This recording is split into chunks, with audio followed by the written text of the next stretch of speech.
Hey, good afternoon, everyone. Thanks for taking the time to join us on today's Facebook Live All Hands Call. We really appreciate you taking the time to send in your thoughts and questions, and we look forward to talking about the things that are on your mind. We're going to do this a little bit differently than we've done it in the past, and I think you'll enjoy the way we've changed it up a little bit.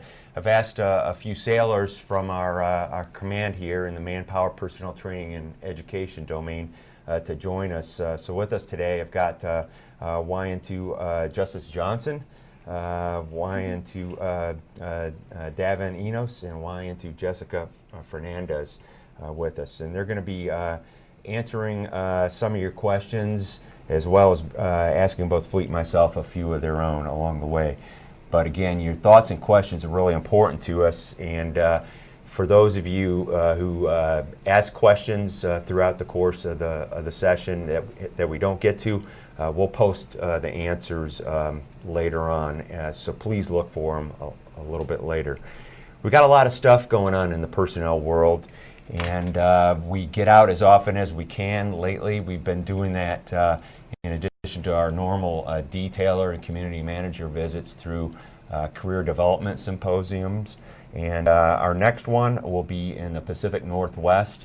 We'll hit all the four major bases up there in the Seattle area in August. So for folks up there in the Pacific Northwest, try to get out and see the show. Detailers come out there, community managers. We're rating packed sailors, working orders in person, not through CMS ID, much more personal experience. And you get to see some demos of a lot of the things that we're bringing forward through the Sailor 2025 program. With respect to Sailor 2025, last year we rolled out quite a few more new programs. This year, through Sailor 2025 and our transformation efforts, you'll see even more things coming out. We're getting very close on final implementation of our new pay and personnel system, which really is going to take us into the 21st century. We'll finally be able to start unplugging our 1960s era personnel systems that frankly are holding us back in the way that we do customer service and not able to provide us the level of customer service that you deserve. We're very excited about bringing that level of service to you as we go forward. Detailing Marketplace, I think, is going to be the biggest change that you're looking forward to. It'll replace CMS ID and Seaway. We'll start detailing sailors through Detailing Marketplace. The first ratings will transition to that in the August timeframe. If you haven't seen that, there's a demo of that on the CNP YouTube channel. Check it out. Advanced to Vacancy, we piloted that for Master Chiefs and Senior Chiefs last year. The June CMS ID slate will have some opportunities for E5s to advance to E6 by taking hard jobs in hard locations. Take a look for that, and if you're coming up in the detailing window in the June slate. And we're going to trickle that down for all pay grades. This is going to be a way of doing business. If you're a hard charging sailor willing to go to a hard job in a hard place, you can speed up your advancement. My Navy Career Center, we opened that in last September, and we set out to do that in advance of our new systems coming online, and with really not a whole lot more IT capability, just some hard working smart people solving problems, and they're bringing a whole new level of customer service. So give them a call if you've got a question, if you need something solved, pay problem, record, you need to get something in before board, whatever it is. They're there to help you with anything. Their phone number is 833, it's toll free, 833-330-MNCC, which is 6622. Or you can email them at askmncc@navy.mil. And then My Navy Portal. Right now, My Navy Portal still hooked up to those old 1960s systems, but as we unplug those over the next 6 to 9 months, it's going to get faster, it's going to get easier to use. By the end of the year, you won't need a CAC card to get onto it. There'll also be a mobile version of My Navy Portal by the end of the year. And just like that mobile app that we released at the beginning of this year, eventually you'll be able to do everything you can do on Main Navy Portal on your smartphone. You'll also be able to do everything you can do at a PSD on your smartphone. And things are going to get faster. You'll see apps come out that'll help you do everything that you need to do a PCS move, including getting your orders, which will get a lot shorter, easier to read in plain English. It'll work your travel claim for you. It'll read your receipts. You'll take a picture of them with your smartphone and work your travel claim in the background. We're going to get out of the habit of doing all this paperwork that takes us a lot of time to do on the back end of a move, and it gunks up the pay system for now and is causing all the frustrations that we have with the pay system. It's going to be automated under this new system. So, and then a sailor idea that came to us was a program that we're going to call Pay It Forward. If you don't want to move through the Navy or government system, we're going to give you a debit card, and it'll have up to your entitlement for your pay grade and the number of dependents that you have, and you take that card and you go arrange everything on your own. You'll get no more money than what you're authorized, but if you're willing to go out and schedule it on your own and arrange your own travel, go for it. You are going to have to show some expenses at the end, but you'll do that through an app, not a lot of complicated paperwork, and it'll be a whole lot less frustrating than the way it is now. And you should be able to go out and contract the movers of your choice instead of having to work through the government-chosen movers. So we're pretty excited about that. We're working to get some of those capabilities in place before this year's peak summer move season, but we've got a few obstacles to work through before we're going to be able to do that. Lots of stuff out there, though, on My Navy Portal, on the CNP Facebook page, on the CNP YouTube channel. Check them out, read about it. If you've got questions, there's phone numbers. Ask My Navy Career Center and find out what's going on. Don't listen to the stories that you might hear. There's a lot of rumors and falsehoods spreading around out there.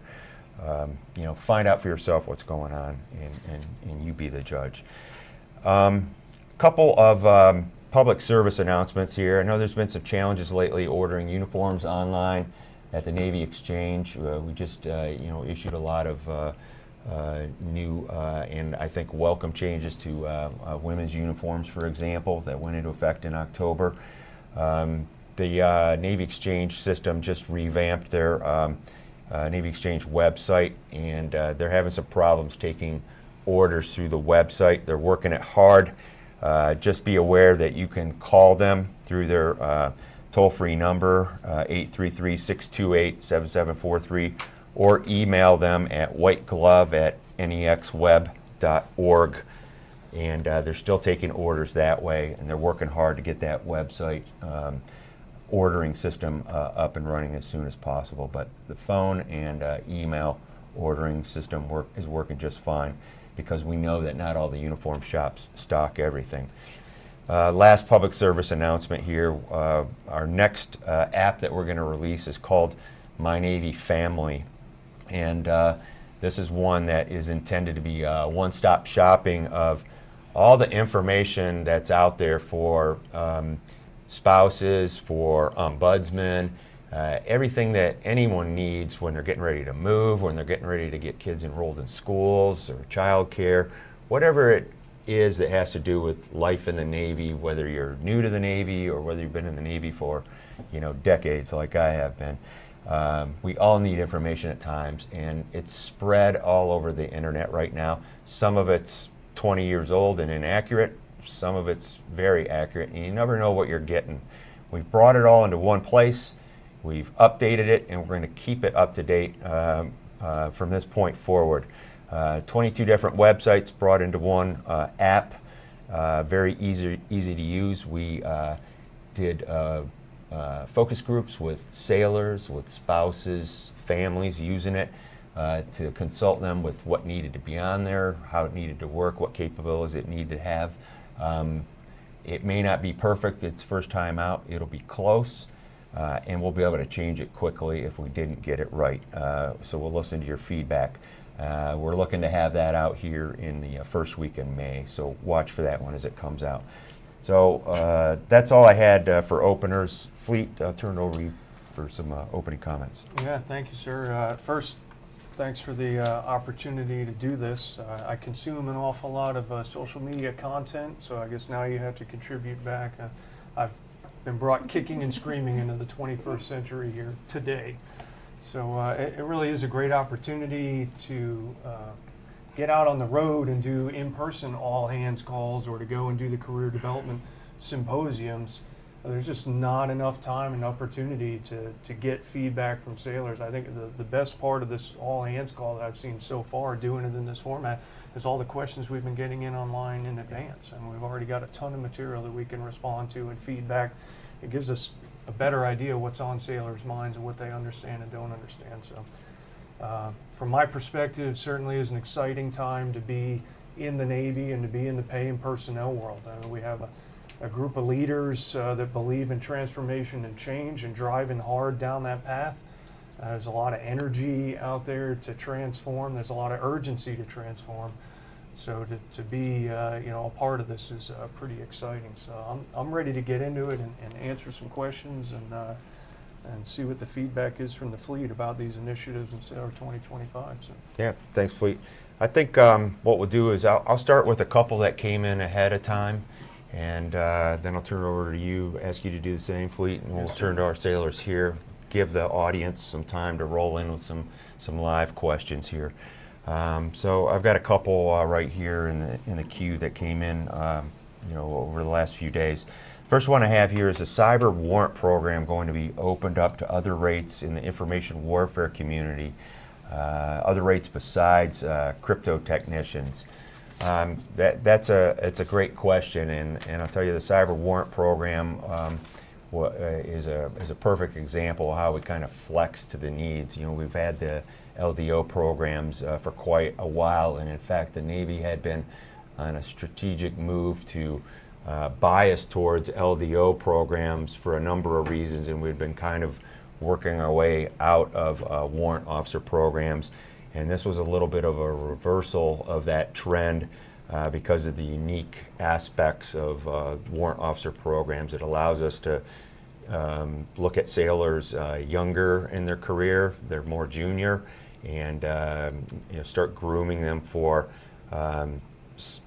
warrant officer programs that are a little bit more technical management and technical leadership roles, which is very appropriate for, I think, the information warfare community. So it was very uniquely suited to this community. We opened the cyber warrant program to ITs and CTNs that didn't have the interactive on-net operator NEC, the ION NEC as it was known in the community. And we did that for a period of about 5 years, 2013 to 2018, I think it was. But we found that the cyber warrants that didn't have the ION NEC weren't able to do a lot of the required work. So in general, based on that experience, we're not planning on opening it up to other rates right now. But as with everything, things change, and we're always looking at that and weighing options. We'll continue to look at that. The experience we had here has taught us that we just need to keep our minds open and watch the dynamics and be ready to use that tool again. So we'll continue to watch the trends, and if we need to, we'll open other rates. But right now, no plans to do that. So thanks for the question. All right, we'll take one. Yeah, sure. All right, this my first question was when are SRBs going to be tied to performance? Does it not seem counterintuitive to anyone that the #1 EP or SOI at a DoD level award winner gets the same SRB as someone that's a lower level performer? And the answer would be absolutely. In fact, we just piloted a pay for performance pilot. It was narrow scoped with some engineering rates, electricians mate, gas turbine systems techs, machinist mates, DC, hull techs, where we tried this out. Based on sailor feedback and just some good ideas, it really doesn't make sense for somebody who's a consistent top performer, maybe a #1 performer at a command to receive the same reenlistment bonus level as somebody who's a lesser performer. So we're still waiting sort of on the results of that pilot, of how that went and how that's perceived out there in the fleet. But we think it's a good idea. We think you're onto something. We're already experimenting with that.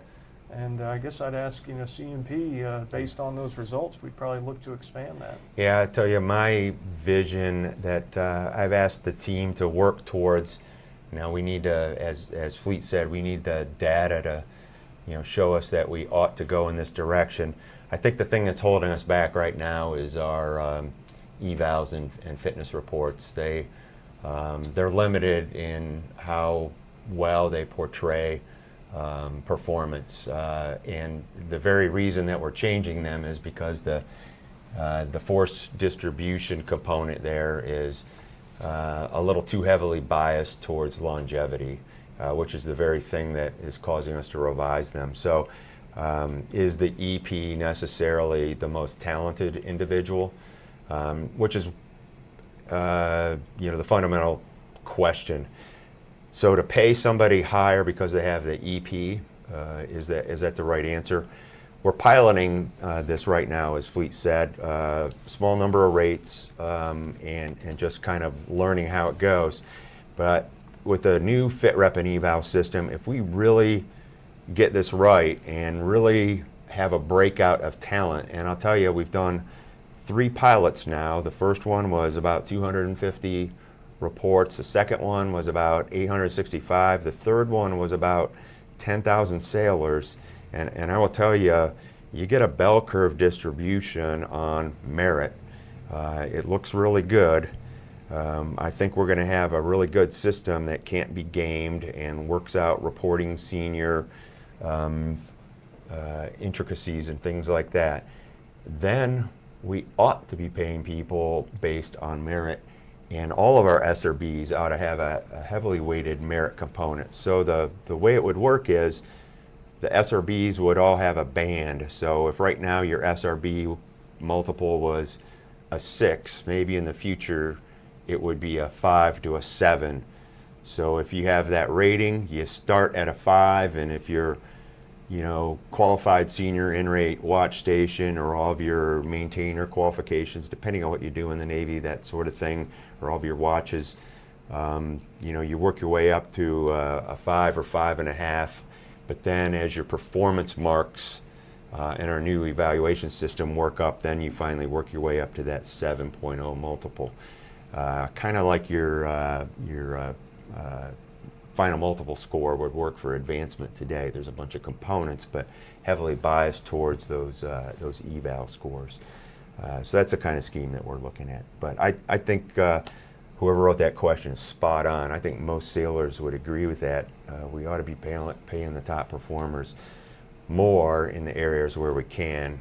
We're limited by the pay tables on the base pay, but things like a little bit of kicker here and there on SRBs make a huge difference. Yeah, anytime we've talked about this at CDS or at an all-hands call, you get an awful lot of head nods, that just makes a lot of sense. But confidence in the eval system seems to be the last step.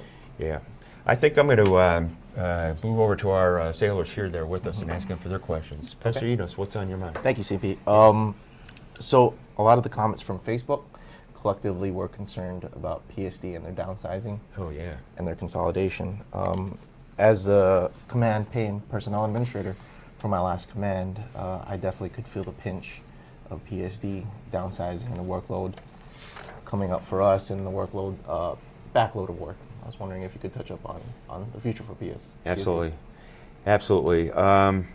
So we're about midway through our PSD consolidation that started long before we began Sailor 2025 and our transformation effort.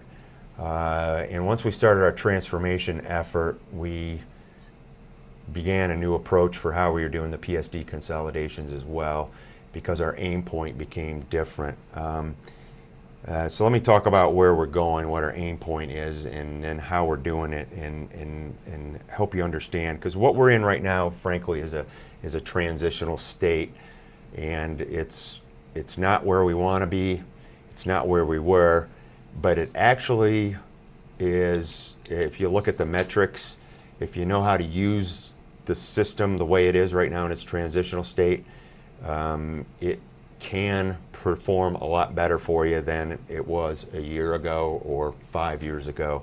The challenge we're facing right now is put out every month called Sailor newsletter. We do another thing called CNP. Send them to all the command master chiefs and chiefs of boat on submarines to put out this information. Last advantage and make sure people are getting their travel claims liquidated at time, getting their pay issues taken care of on time. So go take a look at that issue for the latest gouge. I have the email address here somewhere. I just set it down. It is usnpeople.fct@navy.mil. Just send an email there, and you'll get on the distro for those products and get the latest news. Anyways, the aim point here is when we're done, all the PSDs will go away. Today, we started with about 65 of them around the world, each with their own workforce. And on a given day, you would walk in and you would get a clerk that, and if we're honest with it, we have really good leadership teams that know what they're doing at those PSDs, but the average clerk is a pretty junior employee, and they typically haven't been there very long, and they might be seeing a given transaction, for the first time, in their career, or haven't done it. It may be fairly unique. So we had trouble with consistency in training. We had a lot of contractors in those PSDs, things like that. Today we're at about 42 of those PSDs. Our final aim point is going to be that we have My Navy Career Center, which is now opened. It's not in its final form. When it's done, it'll have a lot of good systems helping it. But then we're going to have 4 what we call transaction support centers that do a lot of back office work. 2 of those will be focused on nothing but travel claims, one in Memphis and one in Jacksonville. One in Great Lakes will do nothing but gaining new sailors on board, because that's where we take them all on board at Great Lakes.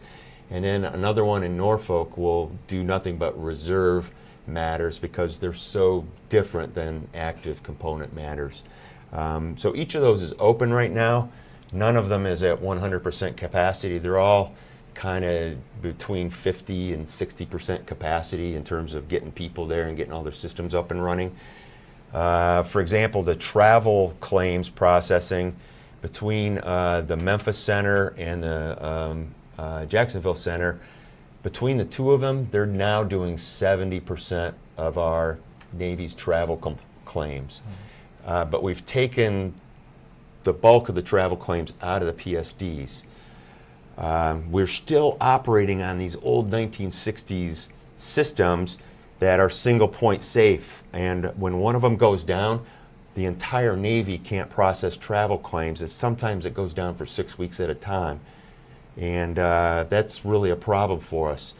Last year we had 4 hurricanes, 90,000 travel claims from all the dependents that evacuated for the hurricanes, and that's as many moves as the Navy does in 1 year, 90,000 moves. And we had that many more for the hurricane evacuations, and that system died for 6 weeks in the middle of that. So that's why we had the big travel claim backlogs. Today we're liquidating travel claims on average in the Navy in a little over 20 days. The rules say we got to do them in 30. Now that's from the time that the PSD gets it with all the paperwork right. That means we got to have all the receipts, because now there's all these rules of we have to have all the documentation. So people are frustrated with it, gets kicked back to them if the receipts aren't there, if it's not signed right, so forth. So, help yourself, get the receipts there, get it signed right. There's checklists that we've provided that are really, really accurate. Get that done. We've put out some schools for the CPPAs. But when we're done with this, those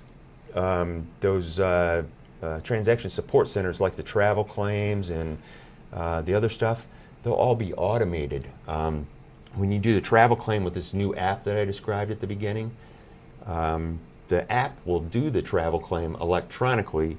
you're going to take pictures of your receipts when you do a stop at a hotel or you do training. It's just going to upload it. There's nothing to collect at the end. It's already in your phone because you took a picture of it with your iPhone or your Android or whatever. It's there. It's already done. It's going to give you, like when an Amazon package gets delivered, it's going to say, hey, you know, Pastor Enos, you're at an iStop. You should have given me a lodging receipt. Where is it? Oh yeah, take a picture. Okay, done. Reminds you real time to do it. So you, hopefully, you know, you take it out of your pocket and you do it then, or your dashboard in your car. So you don't have to go collect a bunch of stuff at the end like you do now. And then when you get to your final destination, when you check in, the CPPA is not going to have to do anything because you're going to get a little QR code like your boarding pass on your mobile phone now. You check in, that does the CPPA's job, and your travel claim gets liquidated right then, and it'll be done in about 48 hours. So it's going to be automated in this new system. Today, because they're on, you know, about 255 different systems, no two of which talk to each other, it has to get fat-fingered between those systems all over the country. A lot of room for error when people have to manually type it into different systems. This one single integrated system will make it a lot simpler, a lot faster, a lot more error-free. In the meantime, though, we got to live with this old system. By September, August, a lot of the travel stuff will be on the new system. The pay stuff will start to trickle onto the new system over the next year. Eventually, by October 1st of 2020, all of the pay stuff will be on the new system. We will go, all of your pay will go Treasury Direct disbursement. We're going to bypass DFAS. DFAS's systems are even older than ours. DFAS is not Navy. It causes as many errors as ours do. So that's going to cause a lot of errors. In the meantime, though, we added hundreds of PS billets to the Navy.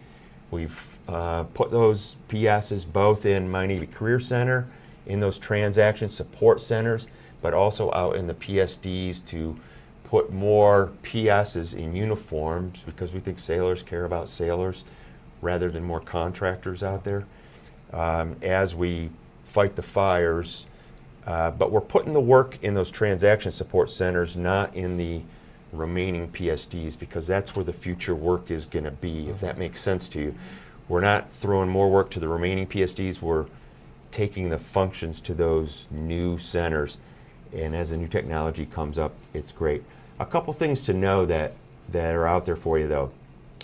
We have these things now called circulate and swarm teams, and every CO, XO, and Command Master Chief or Chief of the Boat out there should feel free to call the OIC or AOIC of their PSD and say, hey, we got a lot of pay problems. I'm feeling like we're in too deep here. I need a circulate and swarm team.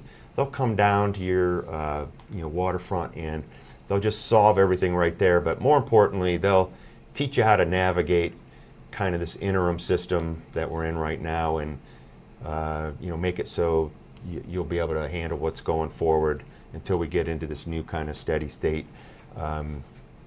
system with the apps and much simpler to operate.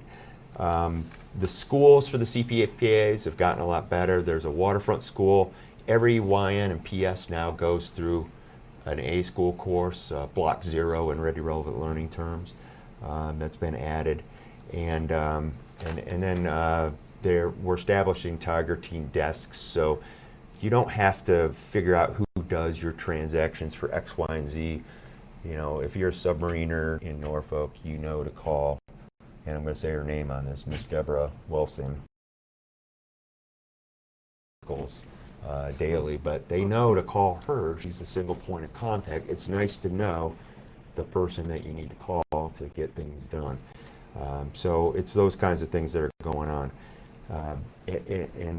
Meanwhile, delegating a lot more things to the CPPA. We still have a lot of stupid processes in place, like a page 2, or now we call it a red DA. Why do we send it back and forth for these verifications? The CPPA ought to be able to validate that, so we're changing that. Those kinds of stupid processes that we're living with, any of those that you see, send them up. We'll change them as fast as we can. Every all hands call, I get 5 or 6 of those. And Captain Popham, Admiral Hughes at NPC and at NIPSC are changing them just as fast as we can. So we love to get those obstacles out of our way. But this whole process will be so much better here in 9 to 12 months. But we got to live with it between now and then. We'll keep making it as good as we can during that time frame. But I really appreciate that question. Thank you. A lot of good people working to make this better, because this is the single biggest frustration that all of us have in the Navy. Can I just add a piece to that? Yeah, sir? sure. One of the things we've encountered out there is reluctancy on the part of a sailor who does have a pay issue or has been suffering with a travel claim that's past due, just not to tell their chief or their chain of command. So I'd ask you to start there, please. Do not suffer in silence. If your pay is behind, not right, you're owed a travel claim, confused, have a question, please engage immediately with your LPO, LCPO, your chain of command. We specifically put in the Sailor newsletter last month the points of contact for all of the regional sort of PSDs, just to help the chains of command to bring that in and go directly to somebody that can help. And then from there, if it's not resolved, whether through My Navy Career Center to generate a trouble ticket, or I have the Navy Pay and Personnel Support Command, CMC, on speed dial, and I'd love to vector him in whenever we figure out that we've got a process issue or a whole area that's got problems. And then we send in these swarm teams to kind of go fix the whole process, do some training, clear the backlog, and get everything sorted out going forward in this transitional state. So, Yeah. So the moral of the story is don't live with it. Let us know. yes, sir. We'll get on it. So great question. Thank you. Thank you, sir. Yeah. We'll take another one. Sure. Lighten it. Next question. Can we please update maternity uniforms? We've had so many uniform updates. We still have some outdated maternity uniforms, specifically the whites and blues. And then add on to that was, and can we stop taking pockets away on the maternity uniforms? So I just, before we came in to sit down and set up for this, went down to our Uniform Matters shop, and sure enough, on the mannequins in their office is a demo or a mock-up of a modified maternity shirt for the whites.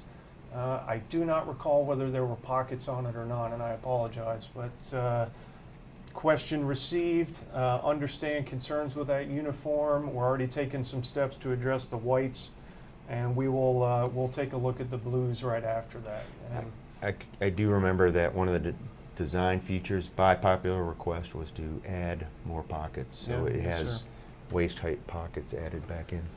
Yes, sir. So in general on uniforms, I think some bold statements have been made. Some folk, we won't talk about uniforms. We will talk. Please, no uniform changes as a campaign request, or no uniform changes as a campaign promise.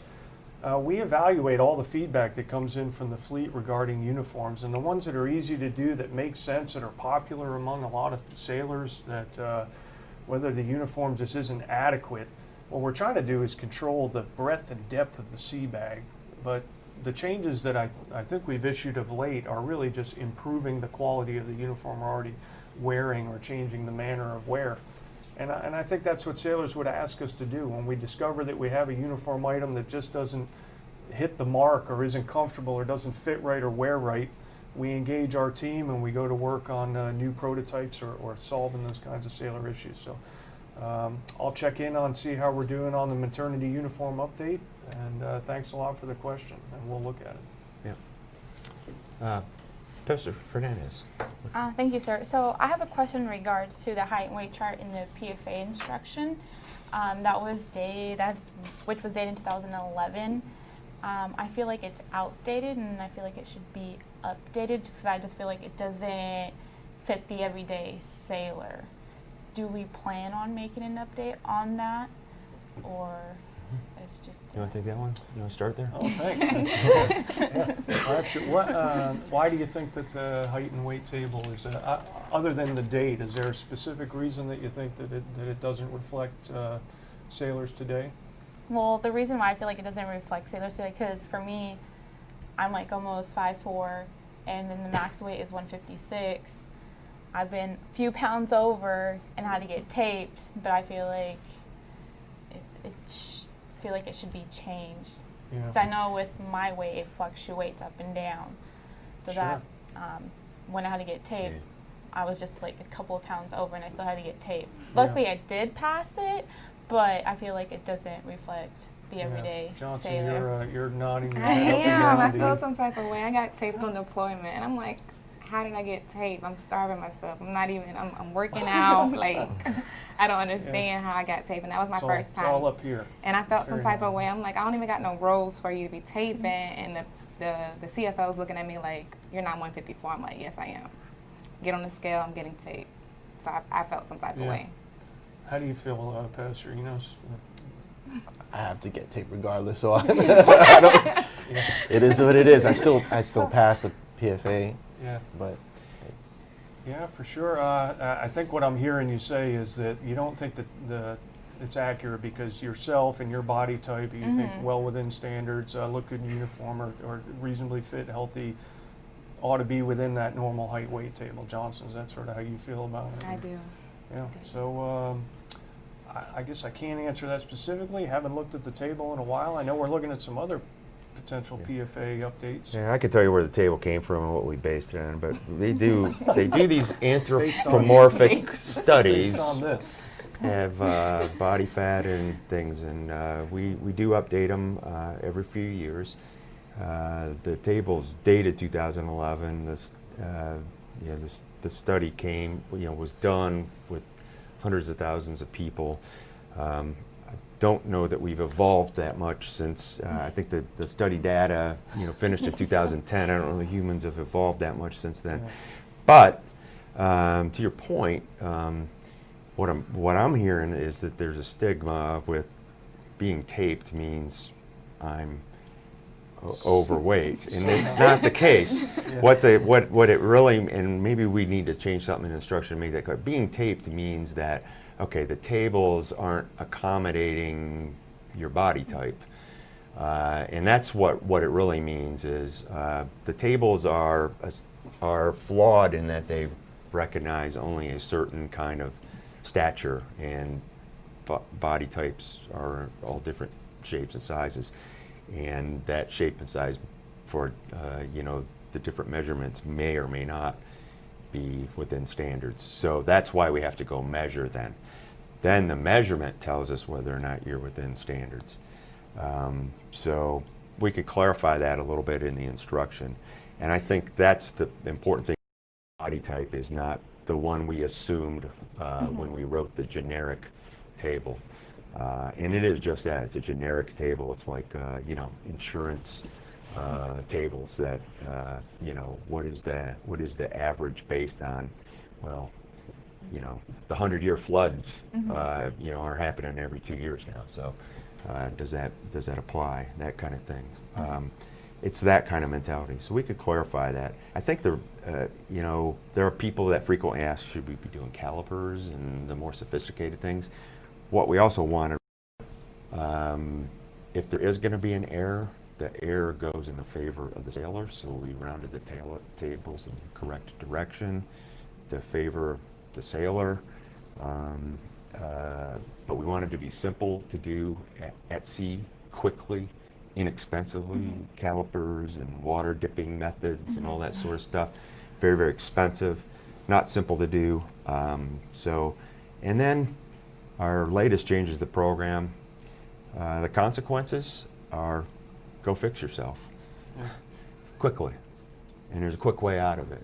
And if you have an effective fitness enhancement program, you should be able to do that. And I will tell you that we have, less than 0.5% of the Navy that are dancing with that failure line, and most of them not by much.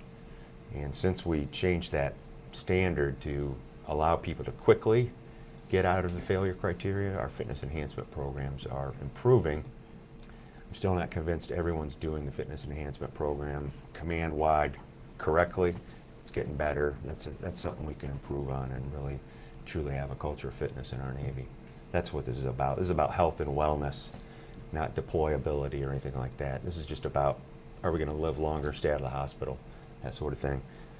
We're going a little bit over time, but I think we can keep going if our Sure. audience wants to hang. Great. Do you want to take another question from here, or? Let's take one from audience.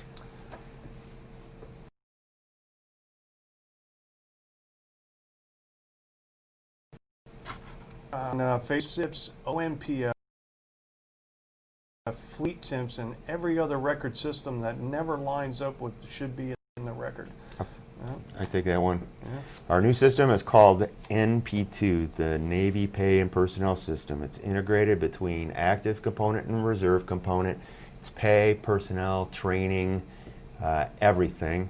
It went online in August of 2017. We started putting sales records that came into the Navy on that system, 2017 on that system. If you out in January of this year, and notice that you could access your record without using a CAC card. You're looking at your record on the new system. You probably may have noticed that it's pretty lightning fast, and again, you don't need your CAC card. That's our new system. The reason you can't do anything with it was because we were operating under a DoD waiver to put your information on a cloud-based commercial system. But we had Cybercom, Fleet Cyber Command do all kinds of red team testing for security, and we did really, really well. We've got better security on that commercial cloud-based system than most commercial banking systems do. So if you're comfortable banking with your, bank with your financial information up there in the cloud like everybody's is, you should be comfortable with this. And this system is going to integrate everything with an authoritative data environment and bring all of our personnel and training systems into that one single system. So when I mentioned earlier that kind of the bulk of our the move types of things and a lot of the personnel functions would be integrated by August, September, that's what I'm talking about, into that Navy Pay and Personnel System. That NP2 system is that integrated master system that gets rid of this mismatch between all the systems you mentioned, which were NCIPs, OMPF, fleet temps. It's all going to be one-stop shop. I've been living with them a lot longer than you have, and as an organization trying to run this organization, we spend more time arguing about what happened in the past than trying to run the organization and be predictive about it. We want to get to the point of actually having predictive analytics so that we can anticipate needs and do an even better job of getting you what you need in terms of bonuses and pay and entitlements and things like that, and get ahead of the curve, stop chasing it. So we're really excited about this. This is real. This is going to happen. It's rolling out. Now that we got these DoD authorizations, building the apps is simple. Spouse app, when it comes out, I think May 10th is our release date, will be the next big one. The My Move app, probably in the August time frame, will be the next big one, and then you'll see My Pay and all sorts of things like that. Everything's going to be app based. There'll be the desktop version on My Navy Portal, then there'll be a mobile version of My Navy Portal, but everything will be an app from this point forward. But it's all running on that NP2. That used to be a joke. There's an app for that. It is. Be able to say there's an app for that. But the other thing is, really when we find out we need to change something, it's not going to be the standard Navy, submit your configuration change request, and maybe 4 years from now you see it. You'll send us feedback on this sucks. You should have put the button on the upper right instead of here, or why you're asking us a Social Security number 27 times. You already have that. Which we're not going to do that anymore, by the way, because we do have your Social Security number. Turns out. It turns out we do have that information. But we get the feedback. If it's something that is systemic and we need to change, we're going to change it the next day. We're going to have that capability. The systems are that agile, so we're pretty excited about the flexibility and agility we're going to be able to show you. So. I've been playing with the pilot products for quite a while. We've shown some of these at these career development symposium outings that we've had, and the sailor feedback I've gotten has been they can't believe the change, and I know that the workforce here is just really excited about what we have coming down the pipe. So looking forward to getting it to you. Yeah, I think even some of the stuff on My Navy portal, we got a lot of great feedback about the advancement dashboard, which kind of shows what we're working on, even with the new systems. And before they come, is migrating everything to one-stop shop on a single server where it's pretty fast, easy to access, and just making life simpler for sailors, using technology to our advantage here. It's pretty exciting. Mr. Johnson, we don't mean to exclude you. Did we get your question? Oh, no, I'm fine. No, you're not getting off the hook. I'm fine. I'm just a little nervous. You're nervous? Go ahead, what's your question? So I had a question with Sailor 2025 new policies and changes, but it was mostly a focus on women in the fleet, but I'm pretty sure my male sailors as well will agree about it. But it is, what are we doing for us to not stay on the career path intended for us based off of our rates, mainly seashore rotations? And then with the new policies and changes, how are we doing to increase maintaining females retention in the Navy? I'll take the first part, if that's okay. Okay. Yeah, well, we actually have a working group kind of going right now, looking at seashore flow or enlisted career paths, just for that reason. Just to look at how can we increase that flexibility for a sailor. Kind of the way we're doing it now doesn't allow us to optimally man the fleet, both sea and shore. So it would help us as a Navy to have a little more flexibility to tailor your tour lengths more to you and the immediate needs of the ship, rather than to have set seashore flow gates, which is what we've been doing for a long time. So we really are looking at that. And what I hear you saying is flexibility. Career path tailored to the sailor is important, but there's a balance there. Obviously, needs of the Navy versus your needs.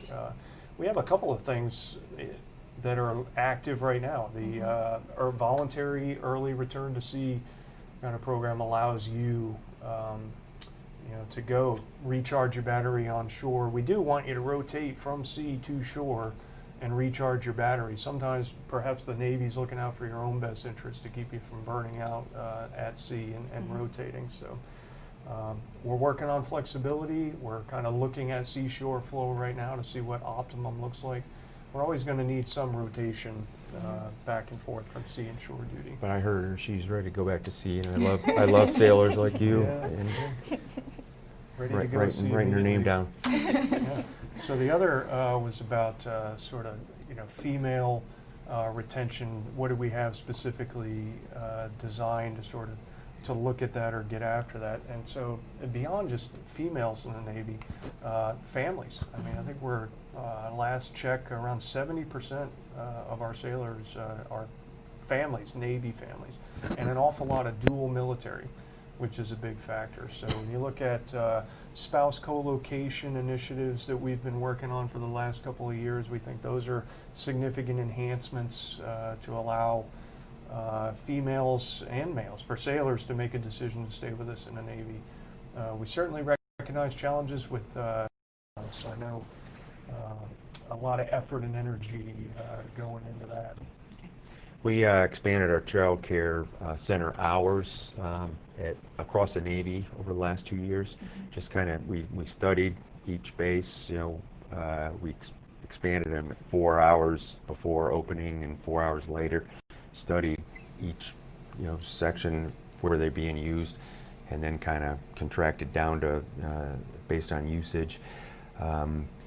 We've done a lot of things to improve the timeline for hiring child care providers to up the capacity that we can control on the bases, but it's not enough, like Fleet said.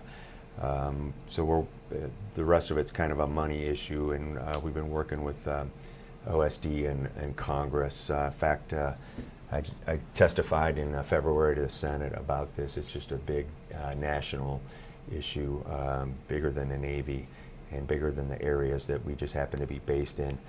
But we're working on different solutions to incentivize people to work in that field, and also to maybe work some additional subsidies for folks that can't get child care on base to help them get off base child care. So that's a big issue.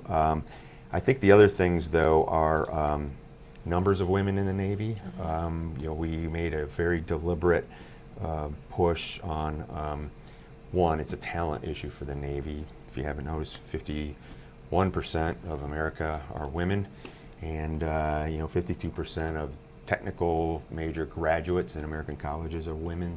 So that's kind of where we focus our officer programs at, and we've also made a push to get women into rates where they traditionally haven't been going. We've kind of averaged about 25% of our sessions over the last 3 to 4 years have been women, and we have been pushing them into rates that have not historically had a lot of women, and that's on purpose. Because we have not been using the capacity of female berthing that we have available, and that's a missed talent opportunity for us. So it's helped us to keep our average ASVAB scores up in a tough recruiting environment. So that's a good thing, and I think when more women are in those ratings, that's going to help with retention, because when they're in fields in larger numbers, it's just more role models. It's a place to where they can be comfortable knowing that you know, they're welcome, and they're welcome everywhere, but just knowing that you know, the barriers have been you know, knocked down there. The other elements, though, that go back to Fleet's comment about family friendly, one of our big aspects of Sailor 2025, and we've really just begun here, is turning the Navy into a family friendly service. And this is another operational imperative for men and women. People tend to think about it as a women's issue because of the childbearing years and stuff like that, but it's men and women, with 73% of our force being married. We've got to do better about life-work balance. That's something that's not in the Navy's DNA. We're going to work to change that over the next few years. You're going to hear a lot from leadership about that. We just had to mandate consecutive days of leave for flag officers. You're going to see that imposed on other folks. The Navy on average uses 11 days of their 30 days of leave every year. You know what we do with that money that we save by you not taking your leave? We buy missiles and ships and fuel and things like that with it. Think about that when you don't use your leave. Yeah, use it. That's right. Get some rest. But the point is, life-work balance has got to be a real thing. And we in the personnel system have got to provide you opportunities to have life-work balance and not get penalized for it in your career progression. So Career Intermission Program was one of our first examples. That program now has absolutely no restrictions on it. You can take up to 3 years off, come back in, reset with a new peer group, and any rumors you may have heard about people not doing well on advancement after the fact, I could tell you the statistics will tell you that that's not true. You know, I think we've had a total of 114 people start the program, come back in, and then come up for advancement. And the rough numbers are, you know, 98 out of 114, somewhere in there. It's roughly that. I don't remember the exact numbers. Were advanced. That's kind of better than the Navy average. 5 of them went on to officer programs because while they did their career intermission, they went and got a degree in law or medicine. They came back in and became a JAG or a Navy doctor.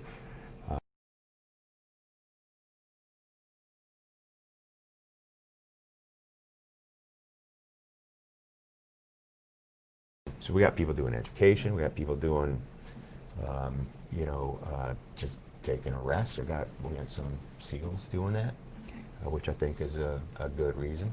They do, you know, they do some pretty hard stuff. Other sailors do too. So that's a good reason. And then we do have a lot of people doing it to start families. We got some husband-wife couples, post sailors that, you know, she has 2 children on the 3-year intermission, then he takes one, raises them till they're 6, then the kids go into daycare, and now both of them are commanding officers. We had a husband and wife couple do that. We got Command Master Chief couples. We got some Aviation Squadron department head couples that have done it, so all over the map. We've got to do more of that stuff. We just got the laws changed so that we can do things like that for officers as well. We never had that capability before. So get off the treadmill, do some life work balance, come back. Active and reserve component permeability. This is a new idea. What if you could go do reserve duty for 2-3 years, change your tempo for a while, and then come back into the active component when things were in order with your family or whatever it is, where you're trying to get back in balance. I think some sailors would find that interesting. You know, we brought almost 1,200 sailors back from the reserves last year to fill gaps at sea. They're permanently back on active duty. We can do that in days now. It used to take months. Now we want to be able to go back and forth. So maybe you do a 20-year career over 30 or 40 years by being able to hop back and forth between the two components. Things like that. Thank you, CNP.